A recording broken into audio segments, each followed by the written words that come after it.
स्थापनार्थाय संभवामि युगे।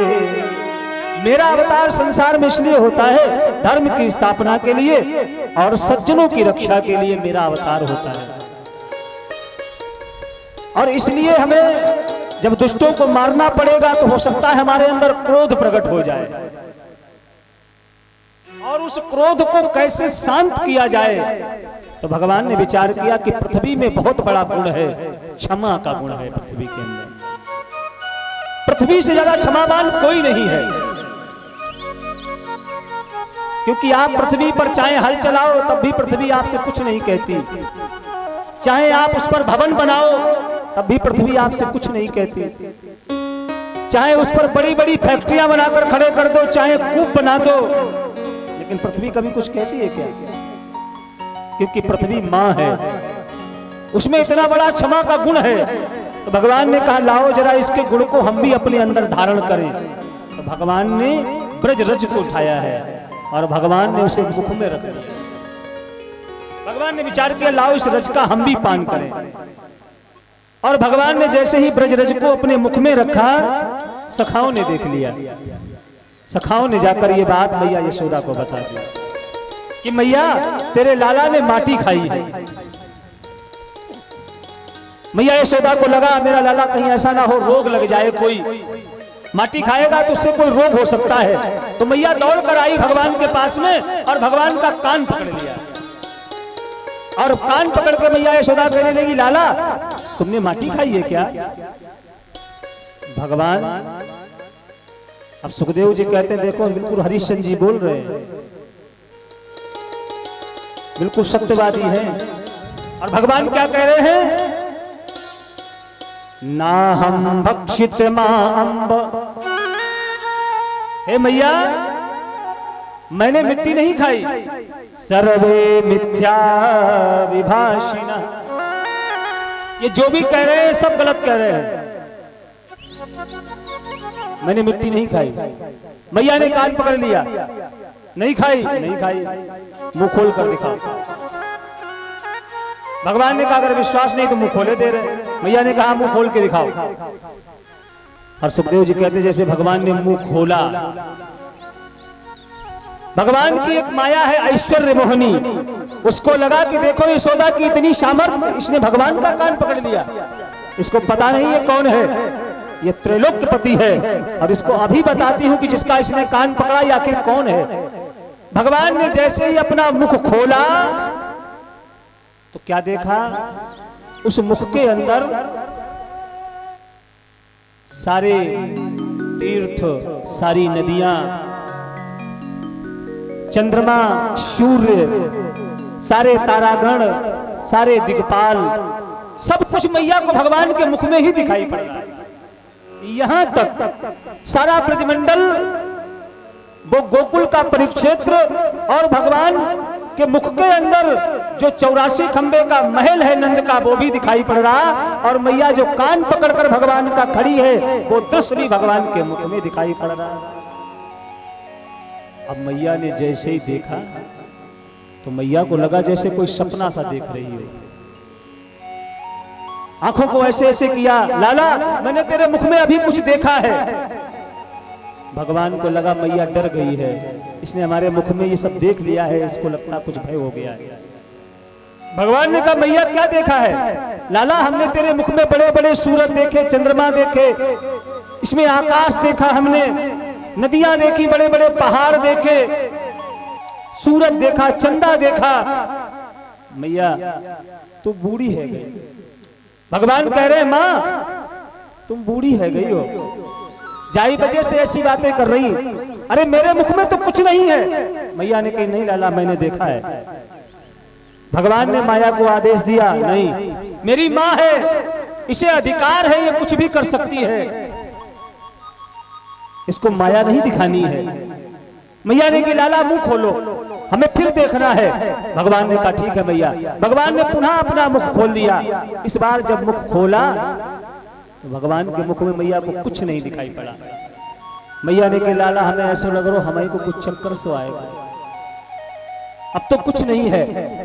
भगवान बड़ा सुख प्रदान कर रहे हैं मैया को, श्री सुखदेव जी महाराज कहते हैं कि भगवान थोड़े और बड़े होने लगे हैं।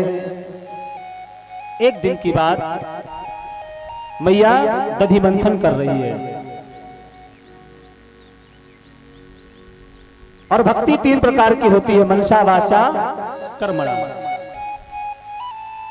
और मैया तीनों भक्ति के द्वारा भगवान को प्रसन्न करने का प्रयास कर रही है। मन से तो भगवान का स्मरण कर रही है, वाणी से भगवान की लीलाओं का गान कर रही है, और कर्म क्या कर रही है, भगवान के लिए माखन निकाल रही है। और जहां तीनों भक्ति आ जाए वहां भगवान तो आ ही जाता है।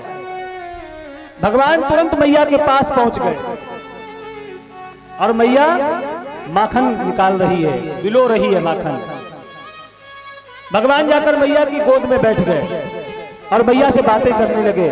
मैया क्या कर रही है? मैया ने कि लाला तेरे का ही माखन निकाल रही हूं। अच्छा ठीक है। मैया ये माखन कैसे निकलता है?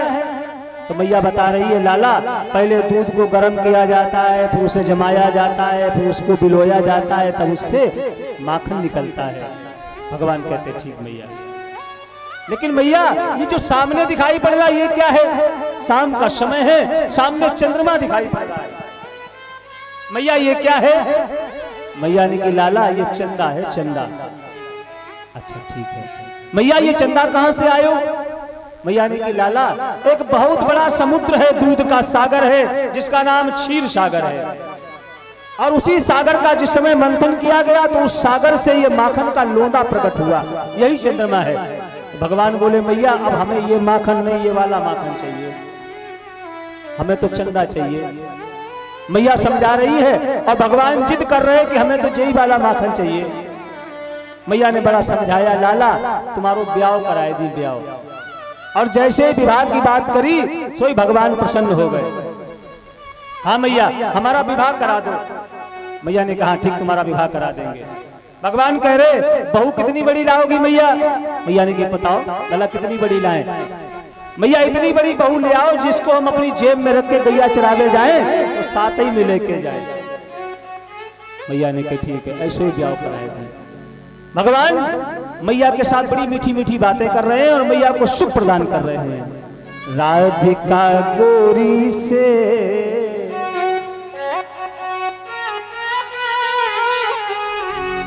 मैया कराए दे मेरो ब्याह, राधिका गोरी से मैया कराए दे मेरो ब्याह, राधिका गोरी से रज की छोरी से मैया कराए दे मेरो ब्याह, राधिका गोरी से रज की छोरी से मैया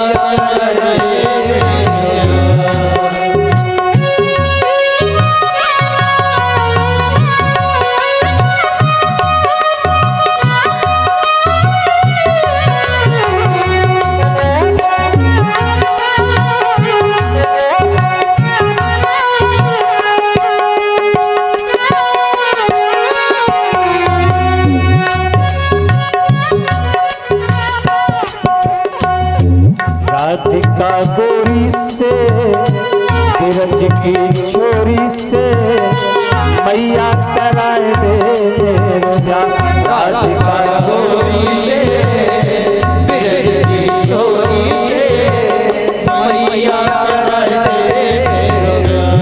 उम्र तेरी छोटी है, नजर तेरी खोटी है, उम्र तेरी छोटी है, नजर तेरी खोटी है, कैसे कराए दूं तेरे ब्याह, राधिका गोरी से बिरज की छोरी से कैसे कराए दूं तेरे ब्याह।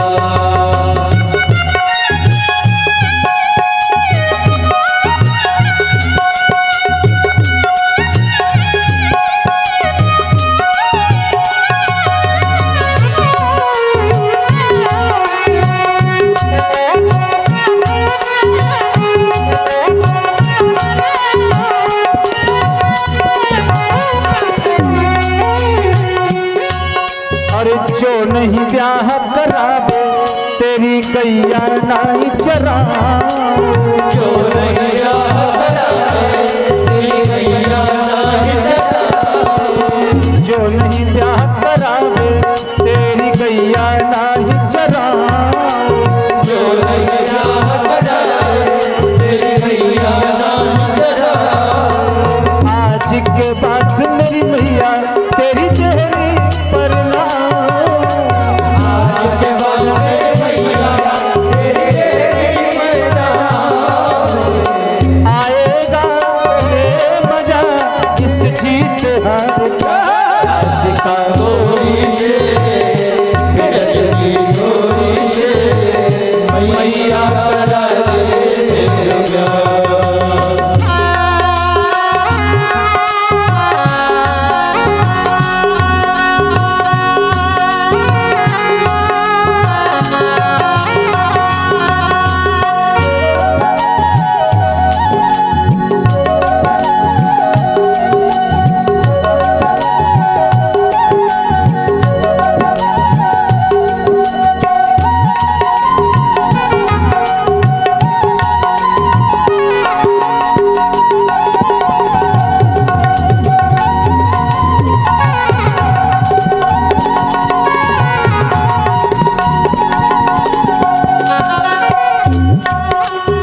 छोटी सी दुल्हनिया जब अंगना में डोलेगी, छोटी सी दुल्हनिया जब अंगना में डोलेगी, छोटी सी दुल्हनिया जब अंगना में डोलेगी, छोटी सी दुल्हनिया जब अंगना में डोलेगी, तेरे सामने मैया वो घुंघटा न खोलेगी, तेरे सामने मैया वो घुंघटा खोलेगी।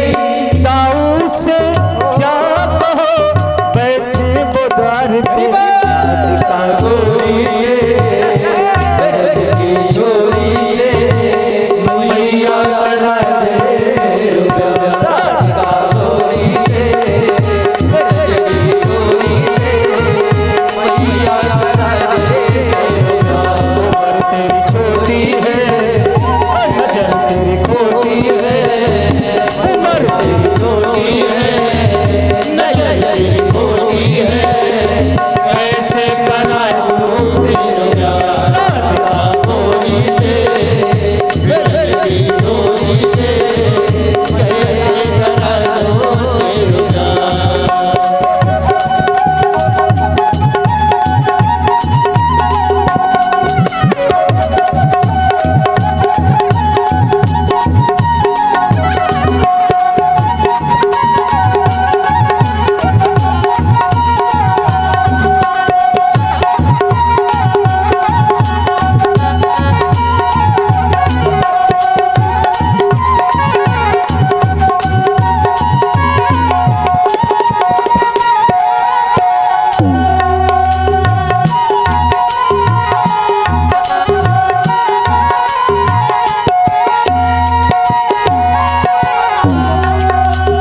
चंदन की चौकी पर मैया तुझको बैठाओ, चंदन की चोटी पर मैया तुझको बैठाओ, चंदन की चौकी पर मैया तुझको बैठाओ, चंदन की चोटी पर मैया तुझको बैठाओ। अपनी राधा से मैं तेरे चरण दबाऊं, अपनी राधा से मैं तेरे दबाऊं, भोजन में बनवाऊंगा 56 प्रकार की, राधिका गोरी से बिरज की छोरी से राधिका गोरी से बिरज की छोरी से मैया करा दे गोरी से बिरज की छोरी से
ब्रज की छोरी से मैया क्या बोलना पड़ेगा? मैया बड़ी सुंदर बातें सुन रही है कन्हैया की, और बड़ा मन ही मन प्रसन्न भी हो रही है। भगवान कहने लगे मैया एक बात बताओ, तुम्हें दूध प्यारो है या पूत? मैया ने की लाला हमारे यहाँ दूध की कोई कमी है क्या? अरे हमें तो अपना पूत प्यारा है, क्योंकि 9 लाख गैया नंद बाबा के। कितनी गाय हैं? नंद बाबा के यहाँ 9 लाख गाय हैं। नित्य नव माखन हो। अरे माखन की कोई कमी नहीं लाला, हमारे यहाँ दूध दही की कोई कमी नहीं। अरे हमें तो अपनो पूत प्यारो है, पूत। भगवान कहने लगे ठीक। और इधर जो 9 लाख गाय हैं उसमें से एक गाय है जिसका नाम है पद्मगंधा। सुखदेव जी कह रहे हैं राजन, भगवान थोड़े बड़े हो गए हैं ना, इसलिए अपनी मैया के दूध के साथ में अब गैया का दूध भी पीते हैं। और उन गायों में से एक गाय है जिसका नाम पद्मगंधा है, और भगवान उसी गाय का दूध पीते हैं। क्योंकि वो दूध तो कम देती है लेकिन बड़ा पौष्टिक दूध देती है। और मैया ने वही दूध अग्नि पर रखा है गर्म करने के लिए, और उसमें उबाल आ गया। क्योंकि भगवान मैया का दूध पी रहे हैं, और भगवान की लीला में कोई भी चीज जड़ नहीं है, सब चेतन ही चेतन है।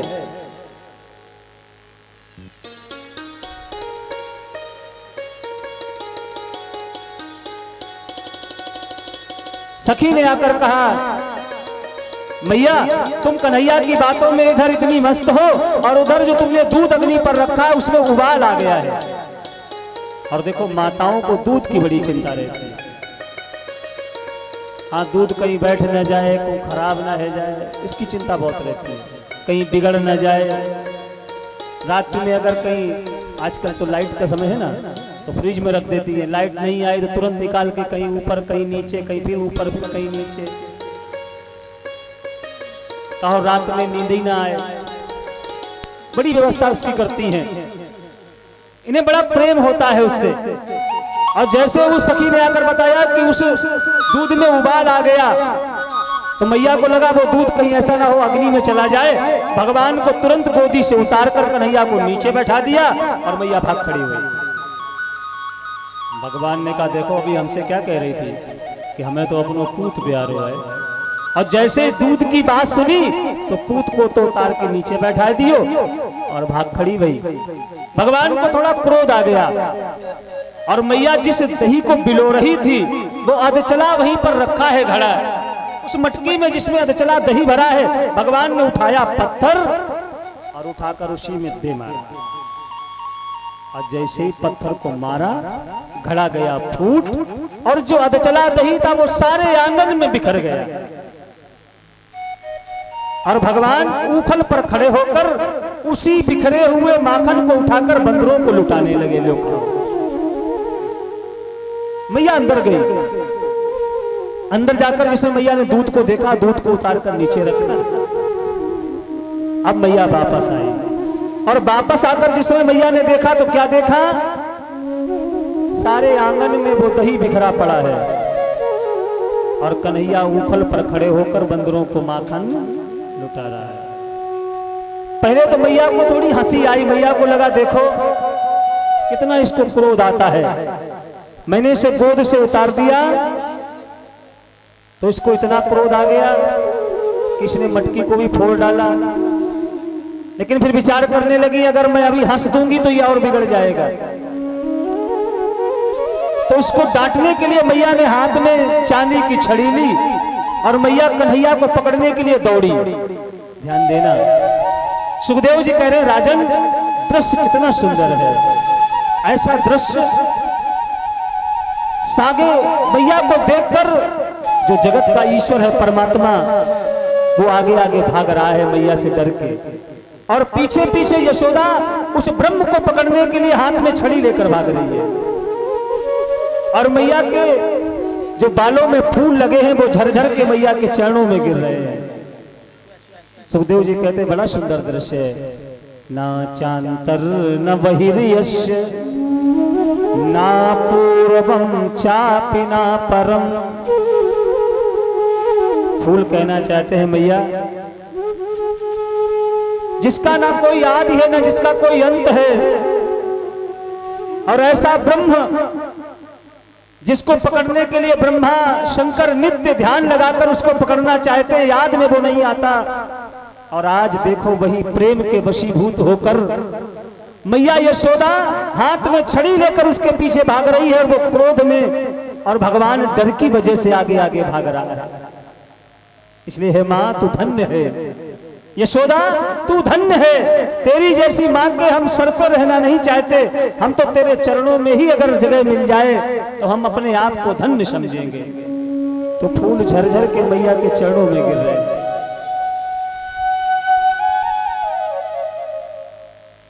भगवान ने देखा मैया पीछे पीछे दौड़ रही है, भगवान आगे आगे भाग रहे। अंत में भगवान को लगा मैया थक गई होगी, हार गई होगी, क्योंकि 5 वर्ष का कन्हैया और 80 वर्ष की मैया।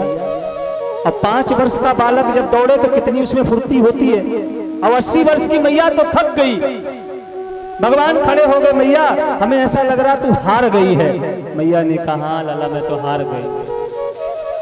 तो फिर क्यों दौड़ रही मेरे पीछे, क्या कारण है, क्यों पकड़ना चाहती है मुझको? मैया ने कहा लाला हम तुम्हारी पूजा करेंगे, पूजा। भगवान ने कहा लो हम तो यूं ही दौड़ रहे थे, हमें क्या पता था मैया, हमें तो कुछ और ही लगा। तो इस सौगंध है मेरी पूजा ही करियो। अब भगवान को क्या पता ये कौन सी पूजा की बात कर रही है। मैया ने कहा हाँ लाला तेरी पूजा ही करूंगी। भगवान खड़े हो गए। भगवान ने कहा मैया ये चांदी की छड़ी जो हाथ में पकड़ के इसको डाल दो, हम खड़े हो जाएंगे। मैया ने छड़ी फेंक दी, भगवान खड़े हो गए। भगवान जी ही खड़े हुए, मैया ने जाकर भगवान का हाथ पकड़ लिया, चल दारी के आज तेरी पूजा करूंगी। और ले जाकर भगवान को उसी ऊखल से बांधने लगी है, जिस ऊखल पर खड़े होकर भगवान बंदरों को लुटा रहे थे, मैया उसी ऊखल से भगवान को बांधने लगी। रस्सी लेकर आई है घर से और भगवान को बांध रही है, लेकिन रस्सी 2 अंगुल छोटी पड़ जाती है। ये 2 अंगुल का फासला क्यों रह जाता है?